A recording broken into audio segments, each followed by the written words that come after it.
Welcome everybody to our new edition of Henry III Roundtable. We're discussing events of Henry's reign, and for the past two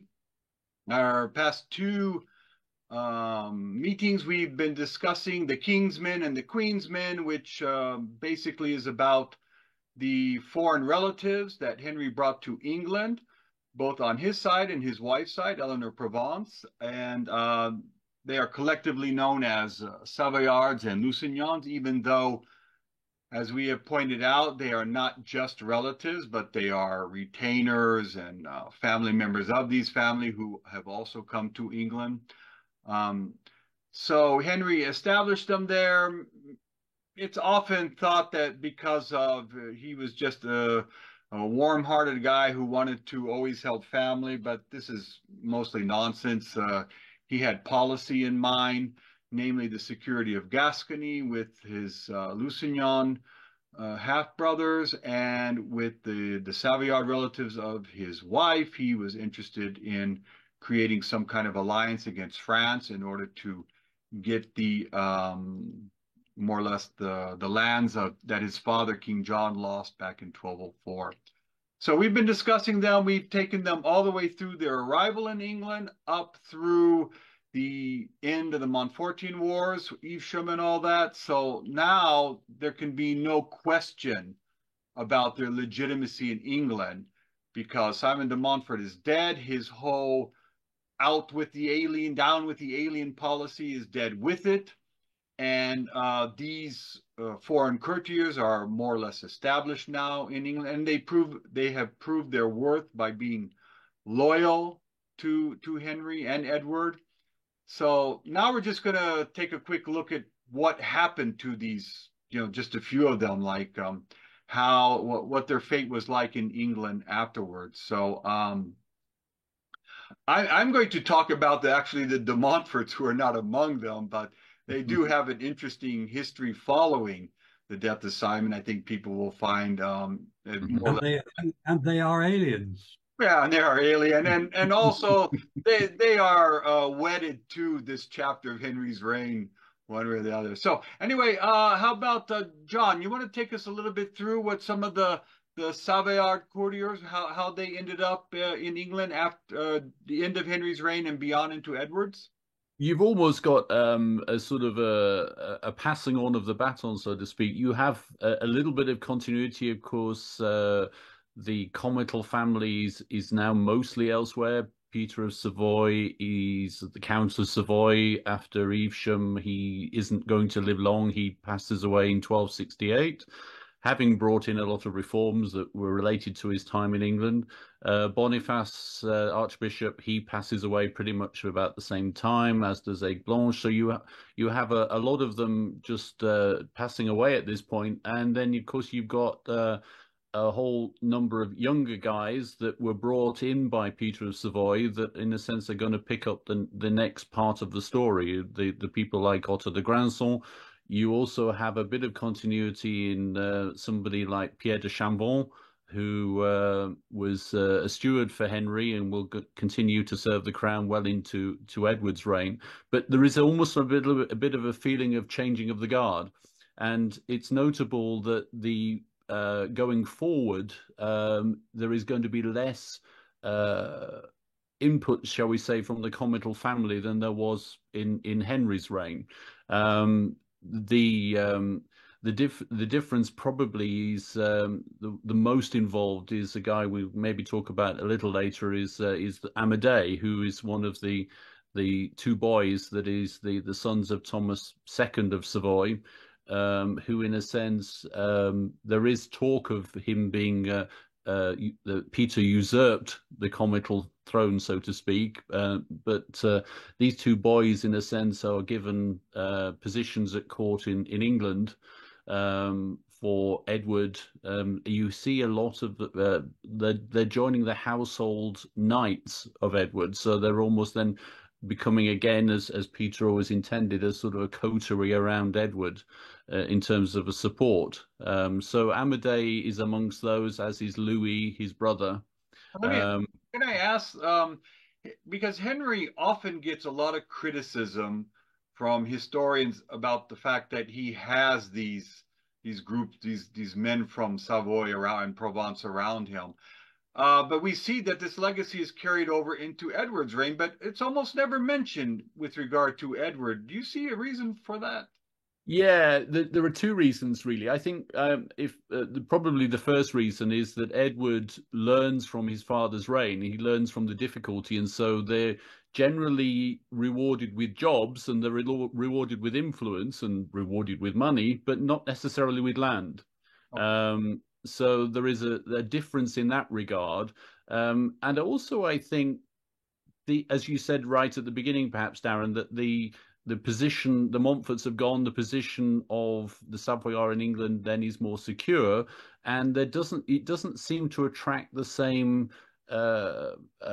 criticism within the community of England that it did in Henry's reign. Maybe time sort of healed these fissures. Yeah, and I think also Edward, in that sense, is a much more military person, and perhaps if you one of the nobles, you were less likely to challenge Edward than you were Henry. But that's not to denigrate Henry. It's just Edward was a very military guy. He was a more imposing figure, even physically. Yeah, yeah, and therefore, this matter, in a sense, at Evesham had been put to bed, and they'd seen what had happened to Simon de Montfort, and therefore, okay, well, yeah, it's not causing the same problem. It's not causing the same problem. He's not giving out land in the same way that his father had. But that's a very good point you make there. As we all have discussed, Evesham was this turning point. I mean, and Evesham was Edward's his masterwork, you might say. It's essentially not going to put up with any more of this dissent. Look what happened to Simon. So, and Henry, of course, during his minority, when the foreign courtiers brought in by King John refused to leave their castles and sheriffdoms, and then we had this like minor rebellion by Fawkes de Braté, and Henry storms Bedford Castle, or lays sieges to it and completely destroys it, and he hangs the garrison. 80, 87, 88 men and all. And this was really the last measure of full violence that Henry used against people in his reign. And maybe, I think David Carpenter hinted in his biography that maybe Henry was traumatized by it. And because he was only 16 at the time. And so after that, he was really annoyed too, because he was just planning to go to Poitou, didn't he, to try and reclaim it, and that buggered that up. Right. Yeah. So he certainly regretted the action, and so we don't see Henry using violence again to get his way with his men. So of course, after Evesham, it's very clear that Edward will take more extreme measures in this regard. One of the things about Edward I is that he is far more tactful. You've mentioned the fact that he doesn't give lavish land grants to the what I call the second wave of Savoyards. But the other thing he doesn't do, he doesn't give them marriages either. One of the things that really annoyed the barons was the way that English heiresses were married off to these Lusignans and Savoyards. And there's no sign that Edward I does that. But were there marriages available? I think probably, Darren, I think one thing that's often said of Edward is that he was a great learner. So you see the mistake he made at the Battle of Lewes, charging off after the Londoners. He doesn't make that mistake again. You see that he learns from the siege at Pevensey, that a castle being built by the sea is very difficult to take. And so you see the castles, which we'll talk about later in North Wales, are all by the sea. He always seems to... It's kind of that he learns very quickly. He sees something that has gone wrong, and it's almost like, when I'm going to make that mistake again. So there is an element of that. And so this land, not giving land, certainly he gives influence. When you look at someone like Amadei de Savoie, which we mentioned earlier, during the 1290s, I think it was 1296 through to about 1303. No less than 20 times Amadei de Savoie is involved in key negotiations regarding the war with France. So he's basically he and Otto are up there in exactly the same role that Peter of Savoy was playing 30, 40 years earlier, but it's not rewarded with land. But the influence and the effect on the crown is still the same. But one point that we're missing is that in order to create this alliance with Castile, Henry had to give everything he had available in land to Edward. He had almost nothing left of his stock, his patronage. So, and he's struggling to find land. If he had had enough land, he certainly would have satisfied his sister and Simon de Montfort. He just didn't have it. So it begs the question in Edward's reign, does Edward even have any land or marriages? It's a very good point, that and that appanage, of course, as well. He has to give everything. Is going to be absolutely vital when we consider North Wales, because it basically gives him all of this land in Gwynedd east of the River Conwy and the County Palatine of Cheshire, which basically means that Edward immediately is the next door neighbour, so to speak, of Llewellyn ap Gruffydd, and that's going to rebound. Right. And I always make the case that Henry accepting the Sicilian project had it deals a lot with the concerns about second son Edmund. He has nothing to give Edmund, no endowment for him unless he could find an advantageous marriage. So they're planning these things when they're already boys, so they're looking at Sicily as more or less compensation for the fact that they gave everything to Edward, or had to give it to him. There was a lot to give, but there wasn't as much to give. But remember, of course, he had the lands conspicuously. Peter of Savoy had made this will in 68, giving land to Amadei and Louis, which Henry revoked. Right. So the honour of Richmond, the honour of Aigle, the honour and the lands in the south, so Sussex, Surrey, and Yorkshire, those lands were still available again, but he'd given those again to either kept them within the crown or they'd gone to the Duke of Brittany. Didn't John of Brittany have a claim there? He did. I mean, this is one of the fascinating things, that a lot of people, when you have this 1204 expulsion of John from Normandy, what a lot of people forget is that it wasn't just the royal family. It wasn't just John that was expelled. What you have is this split between the Anglo-Norman realm, where basically nobles are asked to say, which side are you on? Are you on the side of the Capetians, or are you on the side of the Plantagenets? And of course, the people in Brittany originally chose the Capetians. So John, of course, said, "Okay, right, that's it. The honour of Richmond is gone." And then, of course, they say, "Oops, sorry, we now want to side with the Plantagenets again." So they get it back, and then, of course, later they lose it again. So yeah, you have this one. It's often this expulsion of the Plantagenets from France is often seen just as the Plantagenets, but it caused a huge rift within the aristocratic families who were used to using that English Channel as just a way of hopping from one part of their land to another. Well, as were the kings. The kings were the same, weren't they? Mm. Well, this is a point I made in my trip to Italy this past weekend when I was talking about King John. We think it's so simple to say, okay, he's John Softsword, he doesn't have any military skills and so forth. But throughout his reign and all the way through Edward III and so on, that English Channel was this obstacle that was so difficult to overcome. I mean, France was always next door to these lands, always next door, ready to fight. England, you had to undergo all these logistics with ships, men, weapons, and get them across that treacherous sea to the continent. So it's not so easy to say, well, he just doesn't have any military skill. It is, and you look at this. I've been looking at this war that exists 1294 and 1297, the so-called Anglo-Gascon War.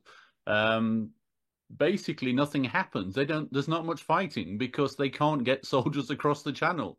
And he has a problem, of course, with Wales and Scotland deciding to go into rebellion just at that moment. But this war is notable for the fact that it costs an awful lot of money, but actually not very much fighting goes on, and then they end up in the end with the situation they started with. But yeah, this is typical. Yeah, Okay, good. So anyway, John, or Michael, you want to take on more of these Savoyards? What happened to them? I just say one thing about Otto de Grandson.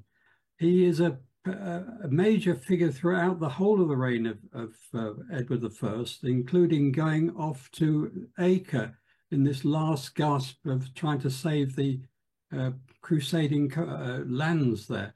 But he seems to disappear from England in 1307, but he doesn't give up his contacts with England. He's still working for the English court abroad.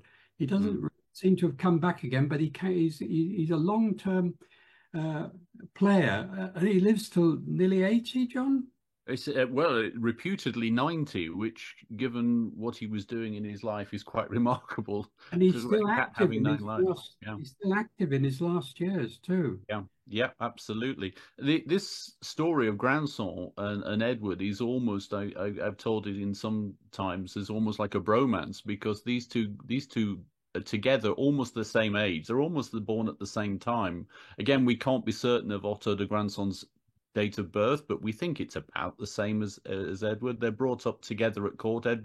Otto is brought to the court by Peter of Savoy when Otto is a little boy, and so they're basically together all the way through their life almost. And it's, as you say, it's only when Edward dies that Otto returns back to Savoy. So whereas a lot of the Comital family, you see Peter of Savoy in Henry's reign, Darren, sort of toing and froing across the Channel, Otto is basically sort of Edward's right-hand man.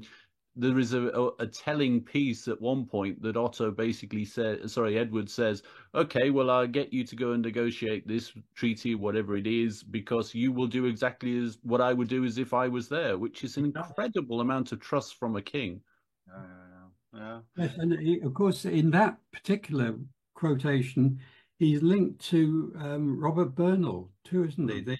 The other great friend and stalwart of Edward I's reign. And of course, mind you, Bernal dies 1290-ish.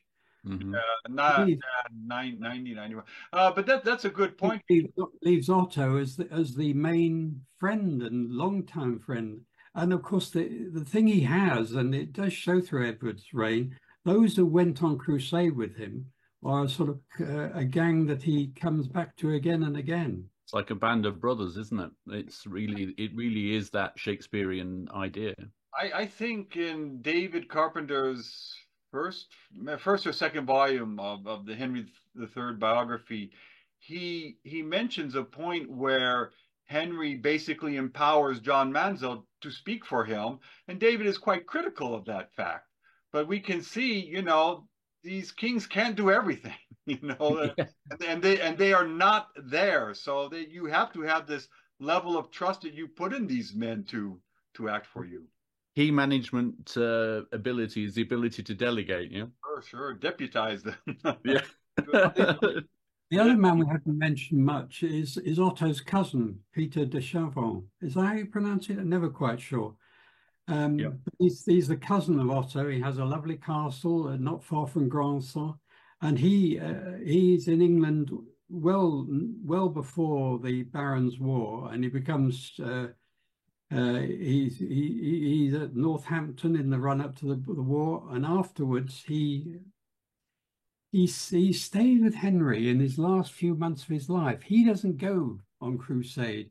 And it's as if he's blotted his copybook a bit, because when Edward I comes back, he's not there witnessing royal charters, etc. But then there's a sort of rapprochement, and he becomes the steward for Edward, later on Chamberlain.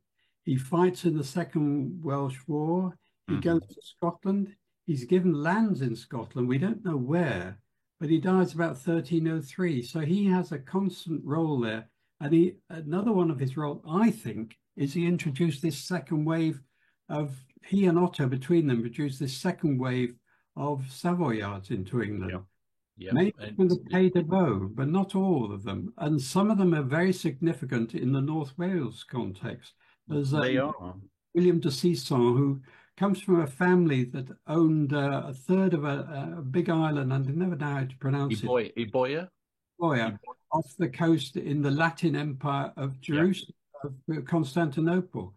And he comes across, and they say that it's his influence that brings the Theodosian wall motif to Carnarvon Castle, the banded. This was something that Arnold Taylor said, wasn't it?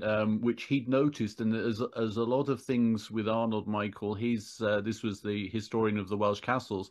The detail is in the footnotes, because he makes this point in a footnote that the family de Sikon, who've gained this fief in Greece, that their castle at Charistos has Byzantine architecture. And so everyone had always wondered, how on earth did the Castle of Carnarvon get built to look like the Theodosian walls when nobody had seen them? Edward hadn't seen them, Otto hadn't seen them. How does this happen? And what no one seems to have noticed is that one guy had seen them, this guy Guillaume de Sikon. So it's absolutely unprovable whether that was a factor in the construction of Carnarvon, but it's certainly interesting that this knight from just a few miles up the road, he was the constable at Conwy, had seen Byzantine architecture up close, and it was his own childhood castle. Yes, wasn't he constable of Rhuddlan before? He was Rhuddlan, and then he was promoted. He had a promotion. he was Rhuddlan after the First Welsh War, and then he was promoted. He was given Conwy after the second, and he stayed right the way through again in North Wales till he died. We found his castle, Michael, I should say, in the Franche-Comté. It now consists of 3 steps. Ah, sad. Literally 3 steps in the forest. But I remember we showed the mayor the castle at Conwy and said, "You realise you're Guy Guillaume? This is where he was," and his mouth literally opened. But the town, the Sikon is tiny hamlet. Vanclon, which is the nearest village, is tiny.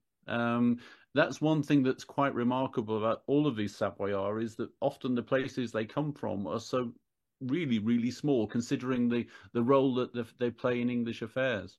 Well, there's another one. There's Gérard de Saint-Laurent, who Taylor thought came from the Jura, but Jean-Pierre Chapuisset showed that he really came from the outskirts or part of the city of Lausanne. Yeah, and he was constable of Flint Castle. That's right, and he died, we think, at the end in this beginning of this Second Welsh War. But this is going back to this trust thing, guys. Is that it's remarkable that nearly all of these castles in North Wales, which are royal castles, Edward doesn't hand them out in terms of land, which would have been maybe the pattern of earlier reigns. They're kept as royal castles, but Edward is getting them to be looked after by the constables from Savoy. So you have Sikon, you have at Conwy, and before that Rhuddlan. You have Saint Laurent at Flint. You also have Jean de Bonvillars at Harlech. So it's interesting that if you're going to look at these castles, who are you going to give it to? Edward, I know I can trust the Savoyard, okay, and that's the guy for the job. But they're not given these castles as Peter had been given Richmond. They're basically just the constable. Of course, so Bonvillars was the brother-in-law of Otto de Granson. We think the Granson family is quite difficult because most of their records are, shall we say, dispersed, and a lot of unfortunately, this part of the world isn't blessed with the same primary sources that we have in England. But yes, we think that he was a brother-in-law, and of course, that's another interesting story, Darren, is that he's now propping up the castle of Dryslewin in South Wales. Is that there is a rebellion in South Wales when Edward is off in Gascony, and the rebellion is put down, but the castle at Dryslewin is besieged by the English, including Jean de Bonvillars. They undermine the castle. They put this mine underneath, and they go and inspect it, but oops, the thing comes down, and they're still buried there. There was apparently an archaeological survey done beneath this castle, and I asked the guy, did you find any bones? And the answer was no. So whether these things have been totally crushed or...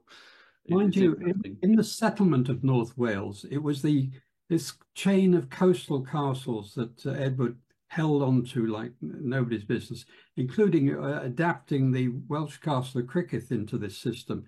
But further to the east, he gave lands to his allies, like the Lacys got Denbigh. Yep. The Yep. castle was built there, and I think there was another one at Harden and Ruthin, and so on. They were given to other English nobles, but they, of course, went this chain of castles, and this system of the castles worked well, didn't it? Because at one Yeah. Christmas, Ed was actually besieged at Conway, and it was only the ability to bring goods in by sea that really saved the day. This is this importance which no one seems to pay too much attention to of the siege at Pevensey, Michael, because Edward had learned that this siege goes on in Henry's reign for over 12 months and this castle doesn't fall. And so, yeah, these castles are then built by the sea. And you have something like Harlech. Again, during the Madog Rebellion, 1294, it's besieged for basically all the way through the winter. Supplies are brought across from Ireland and the castle doesn't fall. Conwy, as you say, Edward is there himself with Pierre de Champvans, and again the castle doesn't fall. The only one that did fall was Carnarvon because it hadn't been fully constructed yet. But John, we have to remember that in the case of Pevensey, I mean, the siege was being conducted by Simon de Montfort Jr., and he had shown his inability to get other things done. And also, it was we know from Eleanor's accounts that he was quite often visiting his mother in London, and so he wasn't even there half the time. And then he was involved with the sort of marriage rights to the Countess of White, or so. Yeah, of course you're right. I mean, when you have a castle by the sea, it's so much easier to keep it in your hands, you know. But again, and you have the government during the siege of Pevensey, of course, Darren, where the government is complaining that these pesky people are coming every night to resupply the castle. And could you stop them, please? Yeah. Well, yeah, but you know that's very close to the Cinque-Ports. I'm wondering why the de Montforts, their regime, did not use the men of the Cinque-Ports more for that operation. I don't even know. I think the only mention I remember of these ports was in the accusation that they were engaged in piracy and with the de Montfort family, who were taking 1/3 of the spoils or something like that. But other than that, they don't seem to have played such a big role in Simon's regime. We have to check that out more. Yeah, but so Pevensey, it's interesting. I think Pevensey is a part of the North Wales story, and I think it's partly maybe because historians have concentrated on Henry's reign, and then different historians have concentrated on Edward's reign, that there hasn't been necessarily the common understanding of the link between the two, but it was there. Yeah. Well, we're coming down to our last 2 minutes, and then we're going to take our standard 1 minute break. And when we come back, I think we can give this time over to John's visit to Wales and Yorkshire, and mine to Italy, both connected to our work here. So unfortunately, Hugh Ridgway could not be with us today. And he was going to tell us a little bit about what happened to the Lusignans. That's the interesting thing, isn't it? That apart from William de Valence, the Lusignans have really nothing to do after Edward comes to the throne. They fade away altogether. So it's just the Savoyards left there. I think Geoffrey and Guy cease coming to England altogether. Aymer, of course, is dead. And William is more or less a settled English lord, you know. So but he's very helpful all through the reign, isn't he? Yeah. Well, as you were talking about the Band of Brothers things, I believe he went on crusade with Edward. He did. He went with the Lord Edward. Yeah. So, yeah. So, yeah. I mean, Edward never abandoned William. You know, I mean, he stood by him from 1258 on, and of course, it was Edward who brought William back to the realm in 1261. This reinstatement of the Lusignans. So, yeah, Edward was a great friend. I mean, this 1262 glitch we have, where he's cutting off these marcher lords. They say at his mother's instigation, but we have to remember these chroniclers were always against Eleanor. No matter what happened, they always blamed it on Eleanor. So I like to think that Edward at that age had a kind of a mind of his own and made up his own mind who he wants to hang out with and so forth. These But monks are a little misogynistic, huh? yeah. So yeah, but we can see through history that Edward proved to be a great friend to those loyal to him, Mortimer and so forth like that. So yeah. And they returned it. They returned it, didn't they? Yeah, sure. And in the 1230s, Simon de Montfort was a great friend of Henry. So we took a group of Swiss heritage professionals. We did the visit of the castles in North Wales, and I have to say at this point a wonderful thank you to the Historical Society, the Aberconwy Historical Society, for hosting us in Conwy, and also the mayor's office. We were greeted at the Guildhall in Conwy, no less, which was quite remarkable. It's quite remarkable building inside there. Yeah, this photograph was taken the next day. Unfortunately, the day we visited the castle, the rain was coming, as it often does in North Wales, sideways and at a very fast rate of knots. But this photograph was taken the very next day. Yeah, so this, what you're looking at there is Edward's Castle at Conwy. Previously, this had been the monastery of Aberconwy, where Otto de Granson had negotiated the end of the treaty at the end of the First Welsh War, and of course, after the Second Welsh War, Edward was certainly determined there wasn't going to be a Third Welsh War, and he built these iron ring of castles, but they're all built on sites that were of cultural significance to the people of Gwynedd. So here you have effectively, I guess in Welsh terms, this was the necropolis of the House of Gwynedd. It's a little bit like somebody invading England, knocking down Westminster Abbey and building a castle on it, or Saint Denis, or so forth, or Fontevraud. So this was a statement, and you can say this. Yeah, but even today it looks impressive. It's the most common expression I've heard from people visiting it from this part of the world is "c'est énorme." They're not used to seeing a castle that big. And here we have, yes, of course, the Theodosian walls, the dream of Maxen Wledig, Roman past, imperial past, take your pick. This is a statement. It's interesting. We've got the Edward's visit to the guy who builds these castles for him, Master James of St. George. He visits him on his way back from Crusade in 1273, the summer at St. Georges d'Esperange. He visits Philippe, the Count of Savoy at that time. And it's interesting that visit only happens because of Henry's treaty with Amadei for de Savoie from 1246. Without that visit would never have happened. So again, we're thinking about the legacy of Henry's reign.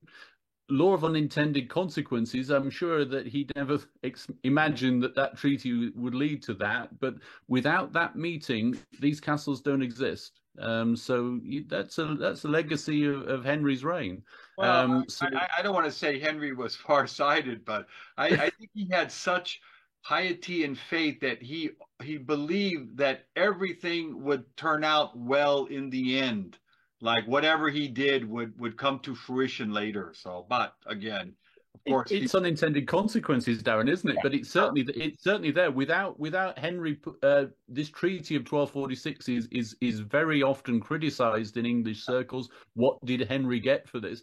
We should remember what Amadei IV of Savoy had paid homage for was not only the castle of Bard in the Aosta Valley, which effectively is the front door of Savoy, but the town of Saint Maurice in the Upper Rhone Valley there.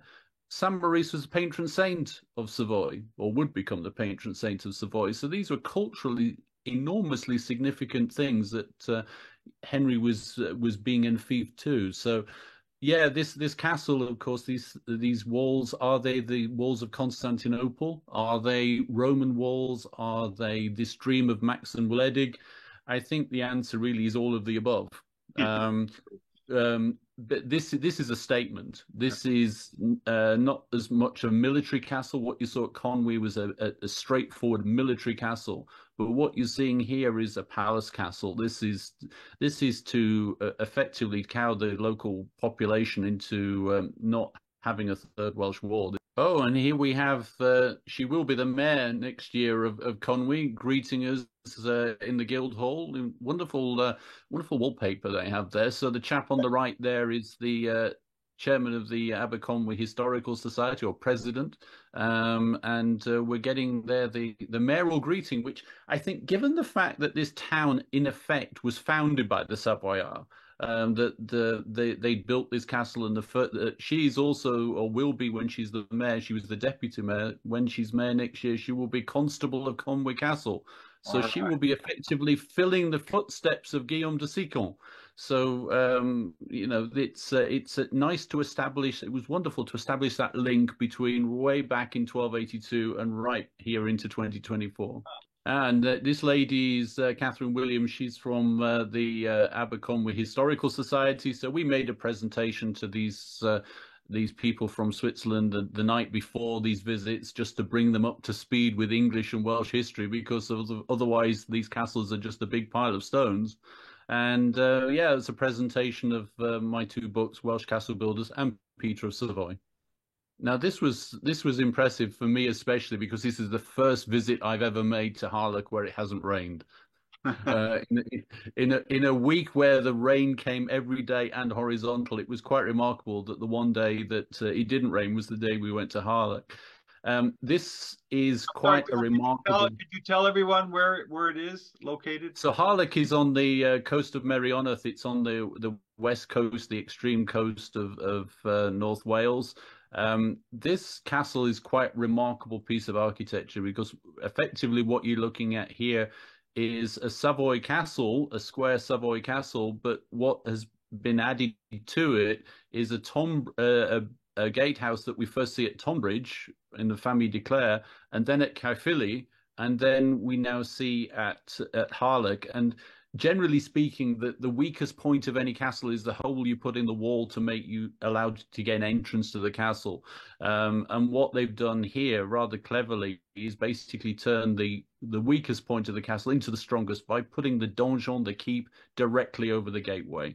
And it's an incredible piece of architecture. Really, if you ever want to see Harlech 1.0, so to speak, Tonbridge Castle in Kent is the place to go and have a look. And now we're moving back to Peter of Savoy. This is the castle at Richmond, the Richemont, the strong hill. So what you're looking at here is your typical Norman big square keep. The Normans not necessarily the most imaginative people when it came to castles. It was just big and strong, and that's what it was intended to be. We don't know whether Peter ever visited Richmond Castle. He may have done once when he went to Scotland on a diplomatic mission, but there's no record of it. But this, of course, is the castle that Guichard de Charon, there were two Guichard de Charons from the Bugey. The first is the first steward for Peter in this castle, and then his son is the steward during this Second Baronial War. And this castle also holds out a siege for around 12 months from the Montfortians. So unfortunately, though, this siege is much less well documented than the one down at Pevensey.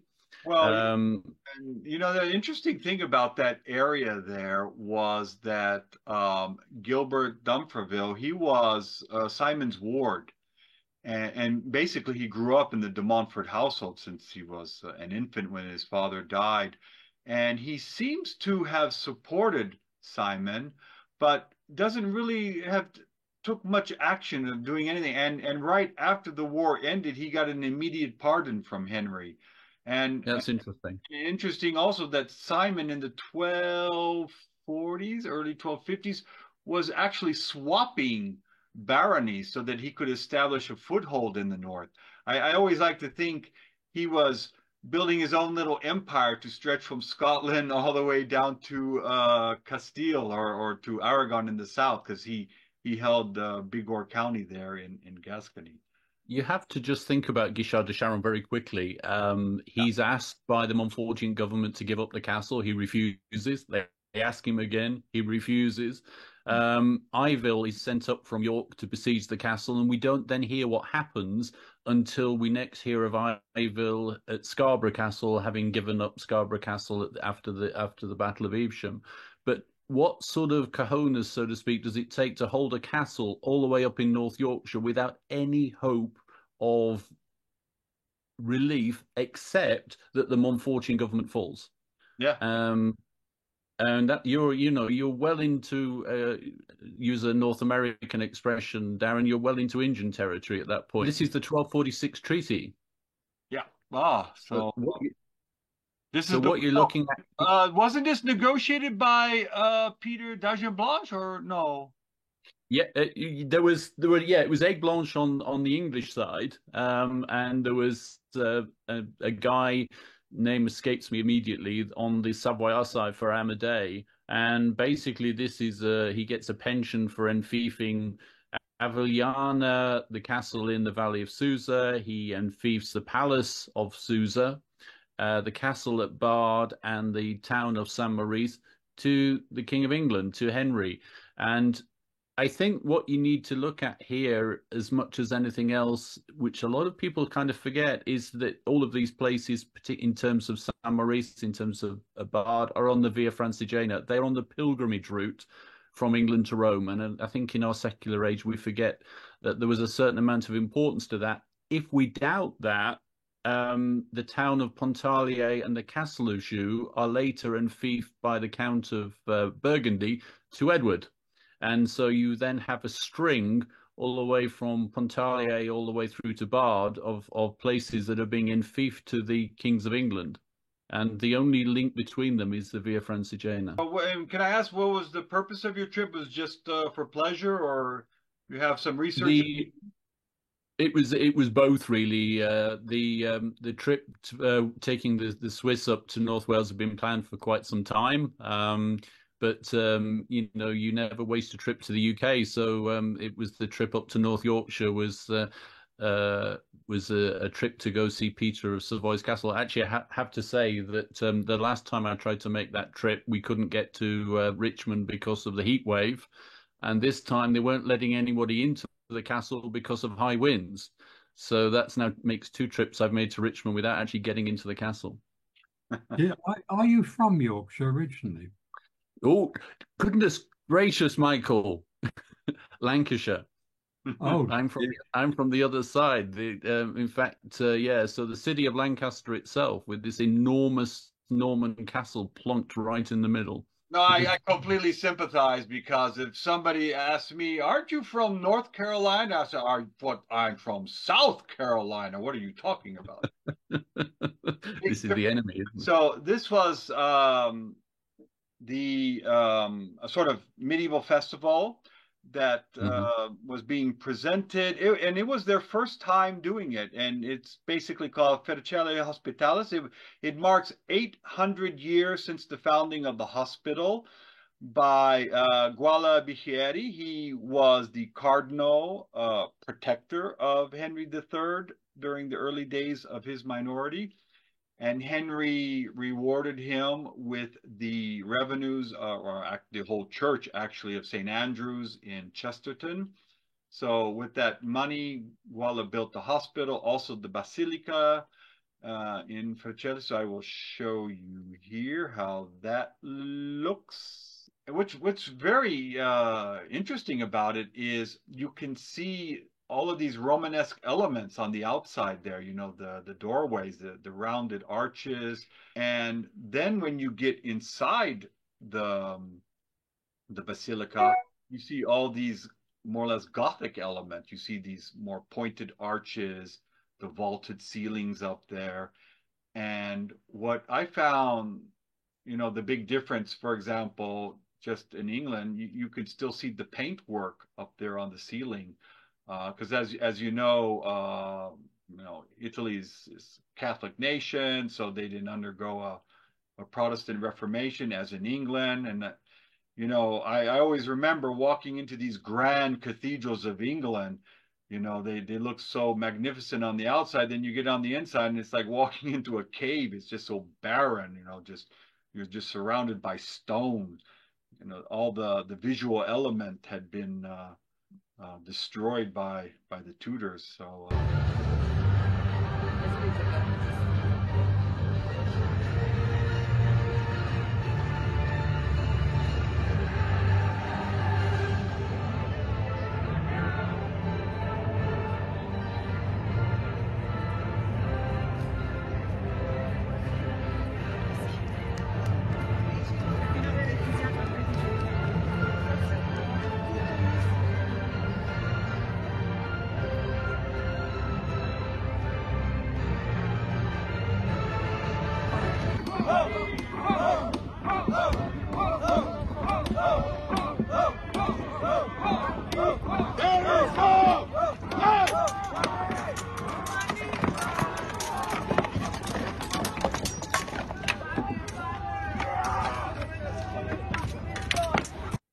Darren, have you been to the reenactment that they do of the Battle of Evesham?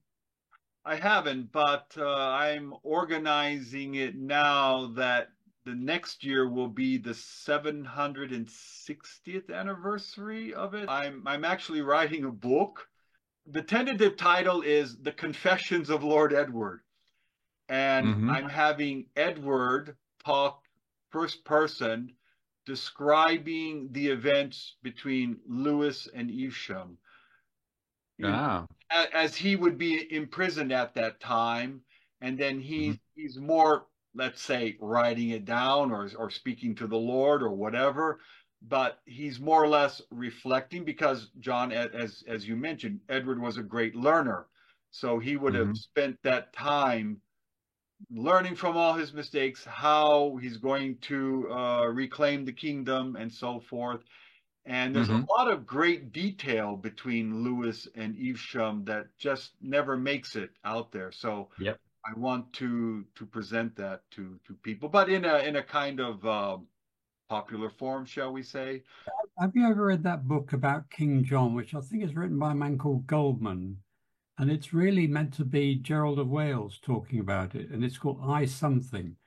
And, you know, he goes through the whole of the reign of John and so on. I mean, what you say, it's the same sort of thing that's speaking, and he almost like a diary. He's writing till I see you next time, and then he writes a bit more. Well, it's a good mechanism, isn't it? The biggest challenge for me is sort of to give Edward an authentic voice, because what he's saying, of course, I'm taking from the primary sources, the chronicles and so forth. But, you know, I have to make him speak like he's in the 13th century, not the 20th century. Well, then you've got that letter that John mentioned that he wrote to Otto and Robert Bernal saying, you know, you do what I place complete confidence in you. You will do what I would have done. And that's really quite moving, isn't it? Sure. And this, for example, Edward had that famous moment when his mother, Eleanor of Provence, was trying to sort of encourage him more into achieving sainthood for Henry. And she brought in that knight who said he saw some miracles. And Edward, they got into an argument about it. And afterward, Edward said that famous saying, I knew my father's justice well, and he would have had the eyes of that scoundrel ripped out. Can you imagine Henry III saying that? But so, yeah, this is the kind of voice I want to put into Edward. Talking of letters, it's not quite the same thing, but you remember that one of Master James of St. George writes to the king and said, for God's sake, send me money. You know what the wealth is like. Yes, that's quite a revealing letter, isn't it? Please send some money to finish these castles off. Well, the Welshmen will be Welshmen, it's interesting as well, because of course he lived out his days in Wales, Michael. So he lived amongst the Welsh until he died. I think that was the time of Beaumaris. He was building Beaumaris when he wrote that, wasn't it? Yeah. Beaumaris is actually, it was wonderful. There's think of a primary source. There's a wonderful thing about Beaumaris. I don't know of any other example of this, maybe in the US in more recent times, Darren, but we know the day Beaumaris got its name, because we have this wonderful thing called the Book of Prests, which is a little published book of primary sources from that time, from the castle building of Beaumaris. And on one particular day, it's called the New Castle at Llanfaes. And then the next day, it has a name, Beaumaris. And so you can actually date to the day when this castle gets a name, which is unusual, I think, or even the town now around it. There are not many towns that we know, yes, on that day it got its name. Guys, it was great again. We'll be in touch again, what we're going to do, talk about, find a date. I would definitely like to get to the Sicilian project, so think about that. Sicilian Vespers, yep. So it's great having you again. Take care, everyone. Enjoyed it. Michael, John, Hugh will probably be with us next time. So have a good. We'll welcome you back. You. Bye-bye. All right. Take care. Bye. Thanks very much. Thank you.